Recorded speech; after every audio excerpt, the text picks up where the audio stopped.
आरो बे बिसायख'थिखौ आं ओरैबायदि लादों जेनेबा दा UPPL जितु जोंनि जितु केन्डिडेट बिथांखौनो जोङो देरहाहोनांगोन मानो होनबा थांनाय बार जितु बोसोरबा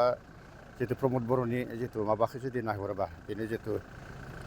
बिनि मावनाय खामानि दामानि मावनाय बेखौ जुदि नाहरोब्ला बिथाङाबो जोबोद माने बे बिसेसके बिटिआरनि थाखाय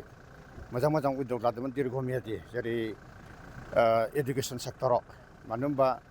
बर'फोरनि गेजेराव जुदि हिउमेन रिसोर्स माबानो हायाब्ला बे माने जाथिनि थाखाय माबा नङा जाथि हिउमेन रिसोर्सनि जुदि उद्योग लायाब्ला बे जाथिया जौगानो हाया आरो बिथाङा लादोंमोन बिदिनो जेरै एगजामपोल माखासे जेनेबा बे भेकेन्ट पस्टफ्रावहा माबानो हादों आरो लोगोसे बे स्पेसियेल टेट माबानानै एगजाम माबानानै थिसननानै माखासे बेबायदिनो माने मास्टारफोर थिसनदोंमोन स्कुलावहा बे जोबोद माने माबा थावना माने जोंनि थाखाय गोजोनथावना आरो लोगोसे जिथुनाखि दा एरिया एक्सटेनसननि खोथा फैबाय बे एरिया दा खोनानो मोनदों गहपुरहालागै बेबो बहुद बाखि दङ आरो माखासे बहुद बिदिनो थालांबावबाय आरो आं आखा बायदि बे फैबाय थानाय दिनफ्राव दा बे बिथांखौ दा उदालगुरिनि समस्तिनि केन्डिडेट होदों बिथां प्रमद बर' सार बिथाङा बारग' एबसुनि आफादगिरिमोन आरो बिथाङा यं इनार्जेटिक डायनामिक इयथ बिथाङा बिदिनो जाथिनि थाखाय हारिनि थाखाय आरो बे माबानि थाखाय बे बिटिआरनि थाखाय जोबोद माने खस्थ' खालामबोदों आं आखा बायदि आरो जिखुनु बर'नि जितु माबायावहा अभाब अबिसे अलखद समावहा बिथाङा सहजग होदों जेरै थांनाय बार क'क्राझाराव बर' सावथालजों जिथुनाखि माबाबाय जितु कमिउनेल रायट बायदि बेयावबो थांनानै माबादों बिथाङा थांनानै माने खबर लाहैदों मादों आरो थाबैनो माने बे एरियानि जिथुनाखि माने सिकिउरिटि आसाम सरकारखौ माबादों गतिके माने बे माने बाख्नायजाथावना आरो बेनि जितु उद्योग लानाय आरो बेयावखायनो आं सानदों जे उदालगुरि माबायावहा बिथांखौ जुदि सायख'नो हायोबा जोबोद उदालगुरिनि थाखाय जों माने खामानि आदाय जागोन गतिके बेबायदि जितु इनार्जेटिक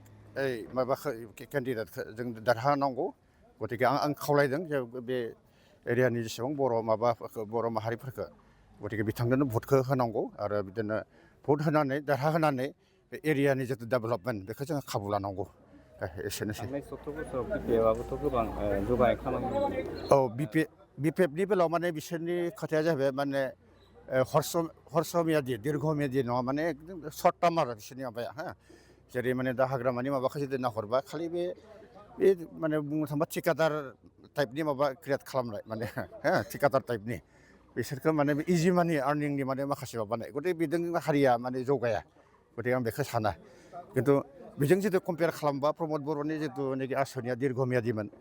नाथाय जोंनि बर'फ्रा मा सानखो बेखौ आं बुजिस'नो हालिया